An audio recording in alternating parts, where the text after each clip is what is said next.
ये तस्वीर south west Delhi के सत्य निकेतन इलाके की है, जहां बुधवार सुबह आग से अफरा तफरी मच गई। बोबा भाई रेस्टोरेंट में अचानक आग लग गई।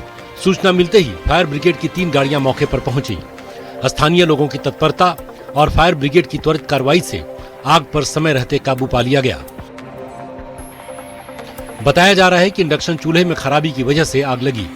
हादसे के वक्त रेस्टोरेंट में कई स्टाफ मौजूद थे, लेकिन गनीमत रही कि सभी वक्त रहते सुरक्षित बाहर निकल गए।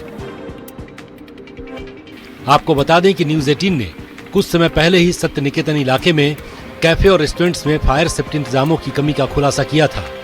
बावजूद इसके कोई ठोस कार्रवाई नहीं हुई। यहां भी कई रेस्टोरेंट और कैफे बिना जरूरी मानकों को पूरा किए चल रहे हैं, जो आगे भी हादसे की वजह बन सकते हैं।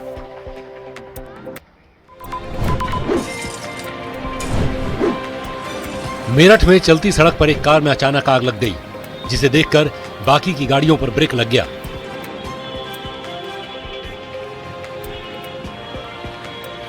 देखते देखते कार आग का गोला बन गई और चारों तरफ काला धुआं छाने लगा।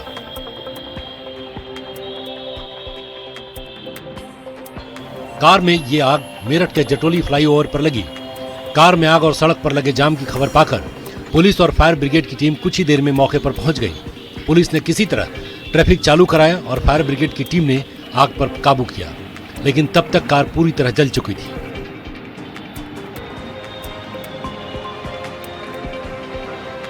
बताया जा रहा है कि आग लगने के बाद कार चला रहा ड्राइवर कार रोककर कूद गया था, जिससे उसकी जान बच गई।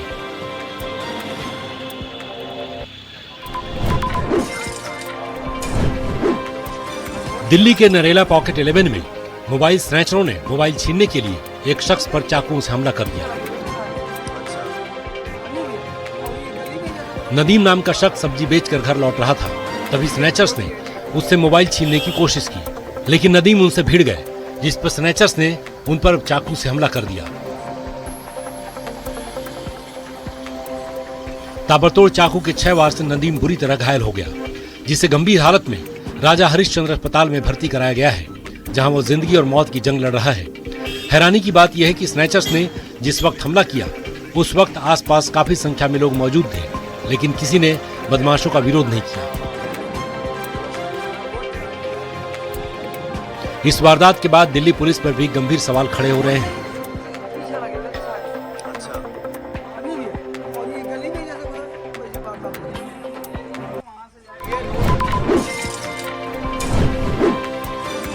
गाजियाबाद का मुरादनगर इलाका रात को गोलियों की आवाज से थर्रा उठा। यहां पुलिस और एक बदमाश के बीच मुठभेड़ हुई। मुठभेड़ के बाद पुलिस ने सूरजपाल नाम के अपराधी को गिरफ्तार कर लिया।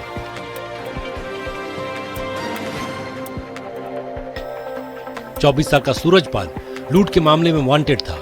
बताया जा रहा है कि पुलिस ने गुप्त सूचना के आधार पर पेरिफेरल एक्सप्रेसवे पर चेकिंग अभियान चलाया था। इसी दौरान पुलिस जब एक ऑटो रिक्शा को रोकने की कोशिश कर रही थी तो उसमें सवार अपराधी गोली चलाने लगे। जवाबी कार्रवाई में पुलिस ने भी फायरिंग की, जिसमें एक गोली सूरजपाल को लगी, जिसे पुलिस ने दबोच लिया और इलाज के लिए अस्पताल में भर्ती कराया। पूछताछ में आरोपी ने खुलासा किया कि उसने अपने साथियों के साथ मेरठ मोड़ पर एक शख्स से मोबाइल और कैश की लूट को अंजाम दिया था। उसके पास से एक तमंचा, कारतूस, मोबाइल फोन और कुछ कैश भी बरामद हुए हैं।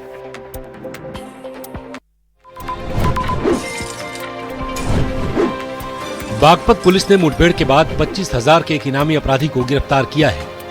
गिरफ्त में आए अपराधी का नाम भीमसेन है, जो चर्चित टेंट व्यापारी पिता पुत्र हत्याकांड में शामिल था।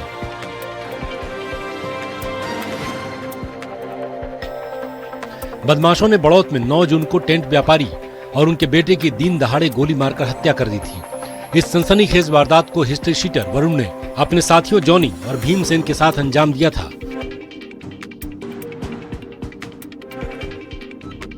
गिरफ्तारी के बाद भीमसेन को इलाज के लिए अस्पताल में भर्ती कराया गया है। भीमसेन हरियाणा के भिवानी जिले का रहने वाला है। इस मामले में जॉनी नाम के आरोपी को पुलिस पहले ही गिरफ्तार कर चुकी है।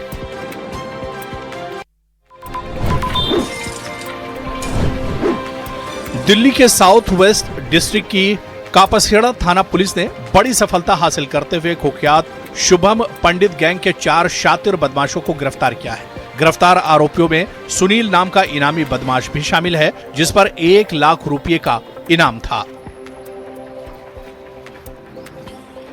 पकड़े गए बदमाशों ने अप्रैल महीने में लूट की बड़ी वारदात को अंजाम देने की कोशिश की थी। 19 अप्रैल की रात शिव मंदिर चौक के पास इन्होंने लूट के इरादे से एक चांदी कारोबारी पर हमला किया था, लेकिन स्थानीय लोगों ने हिम्मत दिखाकर इन्हें खदेड़ दिया था। इसके बाद से ही पुलिस इन्हें तलाश कर रही थी। 2 महीने तक कई लोगों से पूछताछ और 100 से ज्यादा सीसीटीवी कैमरों के फुटेज खंगालने के बाद पुलिस ने इन चारों को गिरफ्तार कर लिया।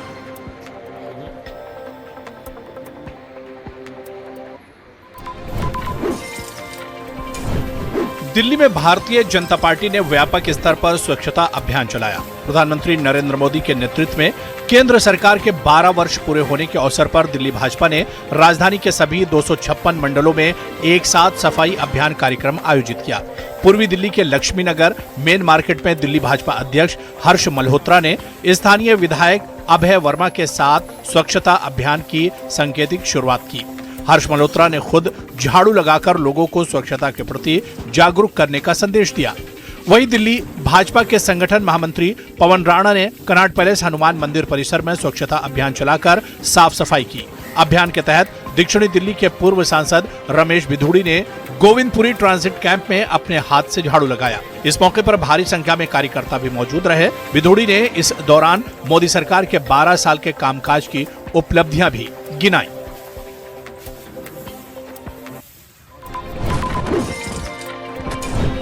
प्रधानमंत्री नरेंद्र मोदी के नेतृत्व में केंद्र सरकार के 12 वर्ष पूरे होने के अवसर पर दिल्ली में आयोजित महास्वच्छता अभियान में पार्टी के करीब सभी बड़े नेता शामिल होकर सड़कों पर झाड़ू लगाते दिखे। दिल्ली विधानसभा अध्यक्ष विजेंद्र गुप्ता ने चांदनी चौक स्थित जैन लाल मंदिर और गौरी शंकर मंदिर परिसर में स्वच्छता अभियान में हिस्सा लिया। स्पीकर ने श्रमदान कर सफाई की और लोगों को स्वच्छता के प्रति जागरूक रहने का संदेश दिया। उन्होंने कहा कि स्वच्छता केवल एक अभियान नहीं बल्कि नागरिक जागरूकता, सामाजिक जिम्मेदारी और राष्ट्र निर्माण के प्रति हमारी प्रतिबद्धता का प्रतीक है और विकसित भारत 2047 का सफर स्वच्छता के मार्ग से होकर जाता है। वहीं अभियान के तहत सांसद योगेंद्र चंदोलिया ने बाहरी दिल्ली के रोहिणी स्थित राजीव गांधी अस्पताल में साफ सफाई में हिस्सा लिया।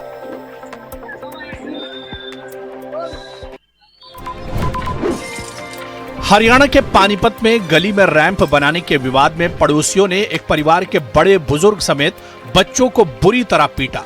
मारपीट की घटना सीसीटीवी कैमरे में कैद हुई। पानीपत की तहसील कैंप में जरा सी कहासुनी के चलते एक परिवार पर जानलेवा हमला कर दिया गया। इस हमले में बच्चे बड़े समेत परिवार के तमाम लोगों को चोटें आई हैं। वहीं मारपीट की घटना वहां लगे सीसीटीवी कैमरे में कैद हो गई। फुटेज में साफ दिख रहा है कि पड़ोसियों ने इस परिवार को बीच गली में घेर कर मारा। हमले के बाद सभी घायलों को सामान्य अस्पताल में इलाज के लिए लाया गया। हमले में घायल परिवार का आरोप है कि वो मकान के आगे रैंप बना रहे थे। इसी को लेकर पड़ोसियों ने उनके परिवार पर हमला कर दिया। फिलहाल पीड़ित परिवार ने तहसील कैंप थाने में शिकायत देकर ठोस कार्रवाई की मांग की है। उत्तर प्रदेश के जेवर स्थित नोएडा इंटरनेशनल एयरपोर्ट ने एयर कार्गो संचालन के क्षेत्र में एक महत्वपूर्ण उपलब्धि हासिल की है। एयरपोर्ट पर पहली कार्गो फ्लाइट की सफल लैंडिंग हुई। वहीं AISATS कार्गो हब से पहली फ्रेटर फ्लाइट ने भी उड़ान भरकर संचालन के नए दौर की शुरुआत कर दी। इस उपलब्धि को एयरपोर्ट के वाणिज्य और लॉजिस्टिक नेटवर्क के लिए एक बड़ा मील का पत्थर माना जा रहा है। अधिकारियों के अनुसार कार्गो सेवाओं के शुरू होने से उत्तर प्रदेश, दिल्ली NCR और आसपास के औद्योगिक क्षेत्रों को निर्यात, आयात और माल ढुलाई के लिए नई सुविधाएं मिलेंगी। इससे क्षेत्र में व्यापार, निवेश और रोजगार के अवसरों को भी बढ़ावा मिलने की उम्मीद है। नोएडा के महागुण मिराबेल सोसाइटी की बेसमेंट पार्किंग में बड़ा हादसा पेश आया। तेज रफ्तार कार ने सॉफ्टवेयर इंजीनियर महिला और उसकी 5 वर्षीय बेटी को रौंद दिया।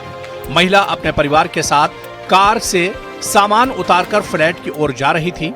अचानक तेज गति से आई कार ने मां बेटी को टक्कर मार दी। टक्कर के बाद दोनों कार के नीचे फंस गईं। मौके पर मौजूद लोगों ने करीब 4 मिनट की मशक्कत के बाद मां बेटी को बाहर निकाला। घायल महिला को गंभीर हालत में अस्पताल में भर्ती कराया गया। बेटी को प्राथमिक उपचार के बाद छुट्टी दे दी गई। महिला की पसलियां टूटने, पेट और कंधे में गंभीर चोट लगी है। पूरी घटना सोसाइटी के बेसमेंट में लगे सीसीटीवी कैमरे में कैद हो गई है। आरोपी चालक को पुलिस ने हिरासत में ले लिया है। आगामी अमरनाथ यात्रा को सुरक्षित और सुचारू बनाने के लिए मंगलवार को चीची माता मंदिर में संयुक्त मॉक ड्रिल आयोजित की गई। इस दौरान पुलिस और सुरक्षा बलों ने किसी भी संभावित खतरे से निपटने की तैयारियों का प्रदर्शन किया। मॉक ड्रिल में सामा police, SOG, CISF, CRPF, civil defence और चिकित्सा विभाग की टीमों ने भाग लिया। अभ्यास के दौरान एजेंसियों के बीच बेहतर समन्वय, त्वरित प्रतिक्रिया और रेस्क्यू ऑपरेशन का प्रदर्शन किया गया।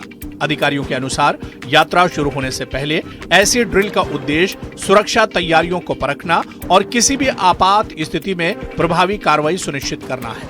सुरक्षा एजेंसियां अलर्ट मोड पर हैं और श्रद्धालुओं की सुरक्षा के लिए व्यापक इंतजाम किए जा रहे हैं।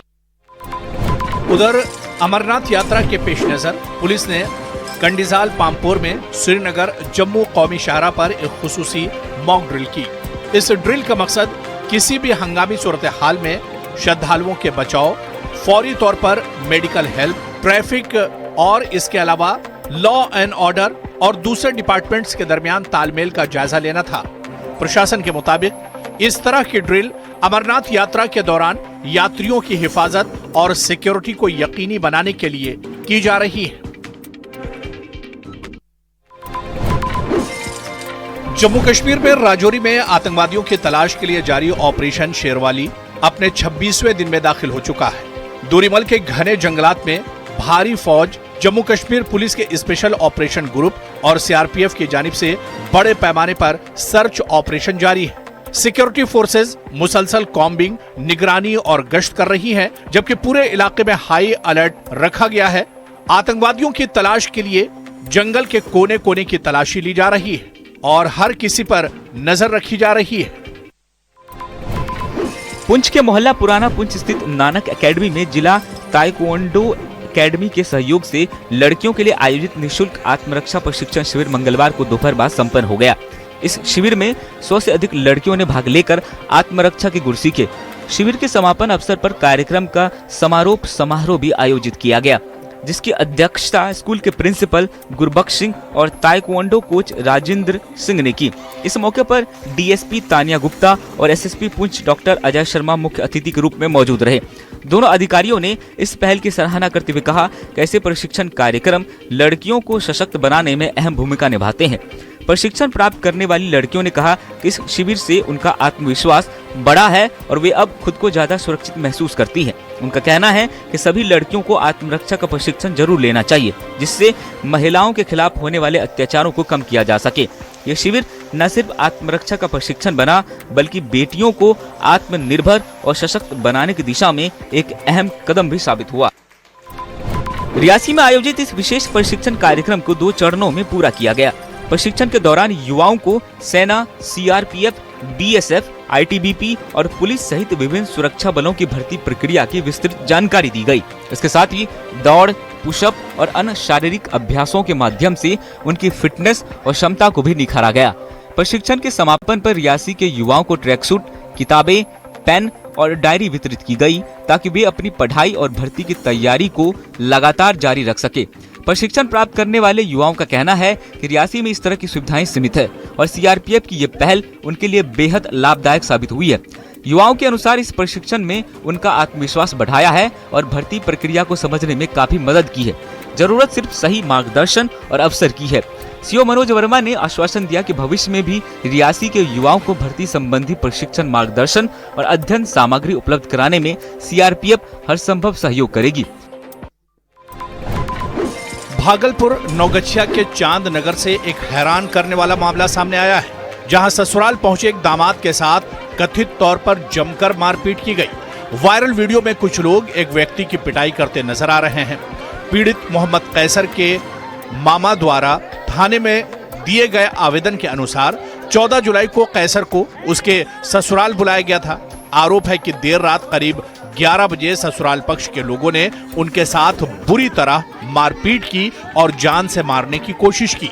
परिजनों ने मोहम्मद निहाल, मोहम्मद कुर्बान, मोहम्मद चांद, जूली खातून और हाफिज खातून समेत अन्य लोगों पर मारपीट का आरोप लगाया है। घटना में घायल कैसर को पुलिस की मदद से अस्पताल पहुंचाया गया, जहां प्राथमिक इलाज के बाद बेहतर उपचार के लिए नौगछिया से मायागंज रेफर कर दिया गया। हालांकि मारपीट किन कारणों से हुई, इसका स्पष्ट खुलासा अभी तक नहीं हो सका है। पुलिस आवेदन के आधार पर पूरे मामले की जांच में जुटी हुई है। एक वीडियो सोशल मीडिया पर वायरल हो रहा है। वीडियो थाना चिलकाना क्षेत्र के गांव तुमझेड़ा का बताया जा रहा है। वायरल वीडियो में एक व्यक्ति अपने नाबालिग बच्चे के साथ मारपीट करता दिखाई दे रहा है। आरोप है कि पिता बच्चे पर नशीला पदार्थ लाने का दबाव बना रहा था।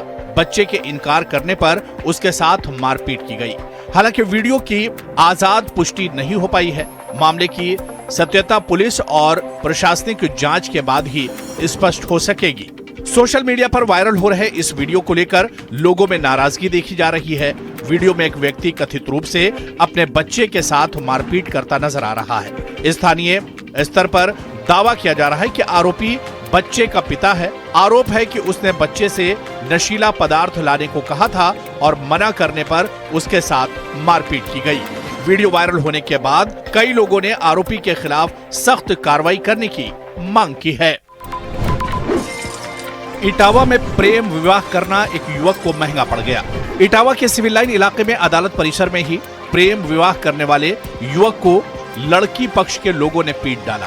असल में अदालत में प्रेम विवाह करने वाली लड़की ने युवक के पक्ष में बयान दिया, जिसके बाद अदालत ने लड़की को युवक के साथ जाने की इजाजत दे दी, जिसके बाद परिजनों ने हंगामा कर मारपीट कर दी।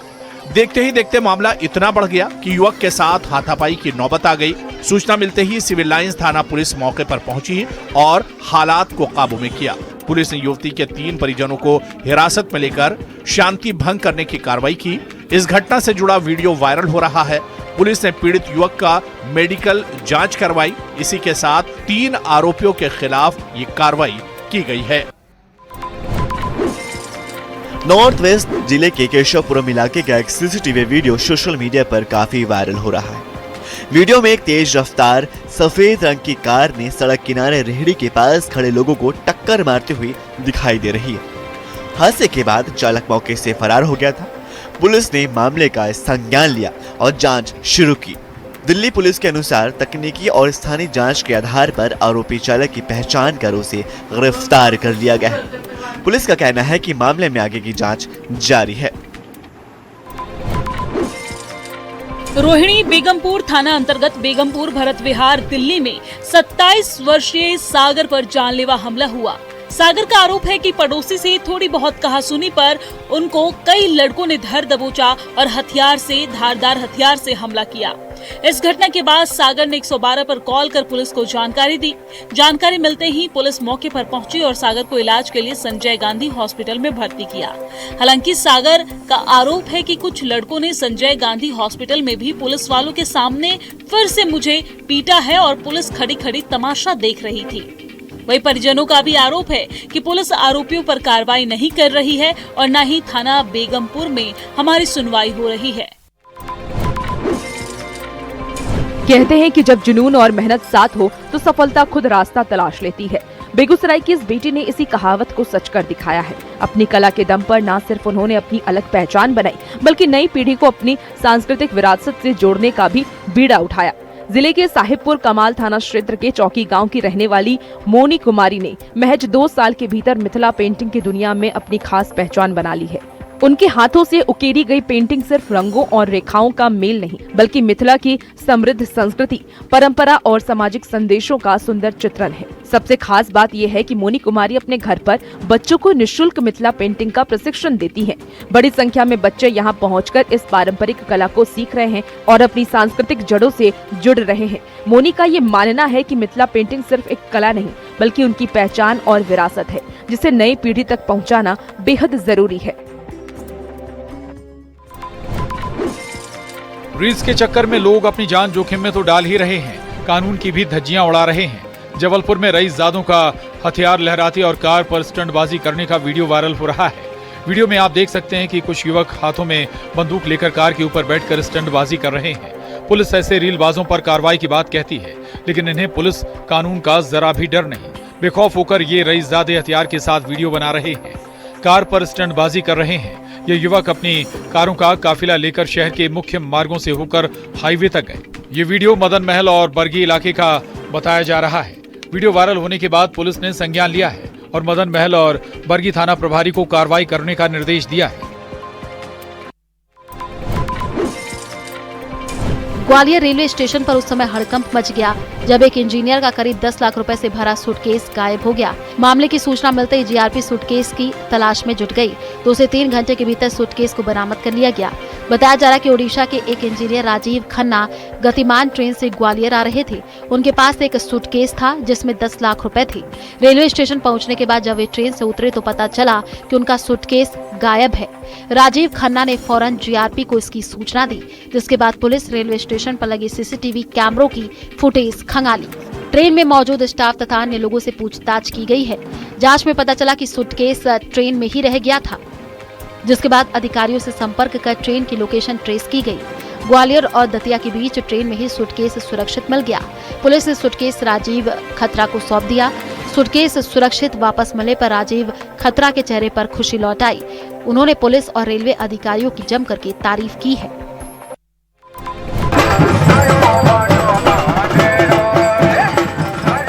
भवान स्थित सिद्धपीठ माता राजराजेश्वरी मंदिर पूरी तरह भक्तिमय माहौल में डूबा नजर आया। भवान, खोलिया गांव, थाती, ईड़, किरण और ढूंगी गांव की ध्याड़ियों और बहुओं ने पारंपरिक वेशभूषा में कलश यात्रा में हिस्सा लिया।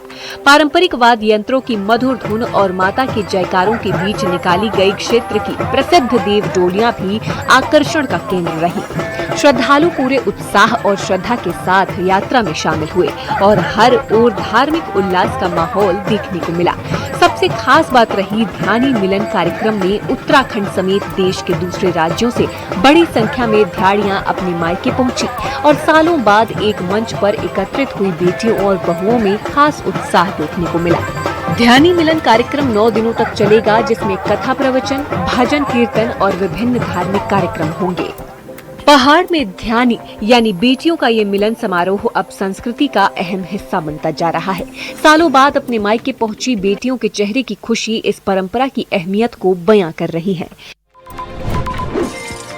लद्दाख के खूबसूरत पर्यटन स्थलों में शामिल कारपोखर गार्डन में बुनियादी सुविधाओं की कमी को लेकर पर्यटकों ने गंभीर चिंता जताई है। लगातार बढ़ती पर्यटकों की संख्या के बीच यहाँ साफ सफाई, पेयजल और कचरा प्रबंधन जैसी व्यवस्थाओं पर सवाल खड़े हो रहे हैं। पर्यटकों का कहना है कि ये स्थान अपनी प्राकृतिक सुंदरता के लिए मशहूर है, लेकिन इसे सुरक्षित और व्यवस्थित बनाए रखने के लिए प्रशासन को तुरंत कदम उठाने की जरूरत है। मीडिया से बातचीत में पर्यटकों ने मांग की कि गार्डन में साफ पीने के पानी की पर्याप्त व्यवस्था की जाए और पानी की सप्लाई या पंप लगाए जाएं, ताकि पर्यटकों को परेशानी न हो। उन्होंने ये भी बताया कि यहाँ महिलाओं और आम लोगों के लिए टॉयलेट जैसी बुनियादी सुविधा मौजूद नहीं है, जिससे परिवारों को भारी असुविधा का सामना करना पड़ता है। पर्यटकों ने कचरा प्रबंधन की व्यवस्था को मजबूत करने और पर्यावरण संरक्षण के लिए सख्त नियम लागू करने की भी मांग की है। लद्दाख का ये खूबसूरत गार्डन जहां एक और पर्यटकों को आकर्षित कर रहा है, तो वहीं दूसरी ओर बुनियादी सुविधाओं की कमी से इसे चुनौतीपूर्ण भी बना रही है। अब देखना होगा कि प्रशासन इन मांगों पर कब तक ठोस कदम उठाता है। दिल्ली सरकार राजधानी को हरा भरा और पर्यावरण के अनुकूल बनाने की दिशा में एक बड़े स्तर पर वृक्षारोपण अभियान शुरू करने जा रही है। मुख्यमंत्री रेखा गुप्ता के नेतृत्व में एक पेड़ मां के नाम दिल्ली मेगा वृक्षारोपण अभियान के तहत इस बार 70 लाख पौधे लगाने का महत्वाकांक्षी लक्ष्य रखा गया है।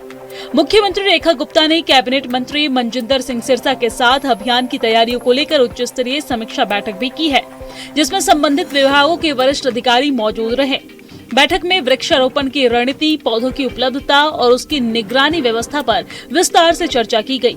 सरकार ने इसके लिए ई फॉरेस्ट ग्रीन ड्राइव पोर्टल भी लॉन्च किया है, जहां लोग रजिस्ट्रेशन कर सकते हैं और इस व्यवस्था के तहत दिल्ली सरकार द्वारा स्थापित किए जा रहे ट्री बैंक और वृक्ष रथों के माध्यम से नागरिकों तक मुफ्त पौधे पहुंचाए जाएंगे।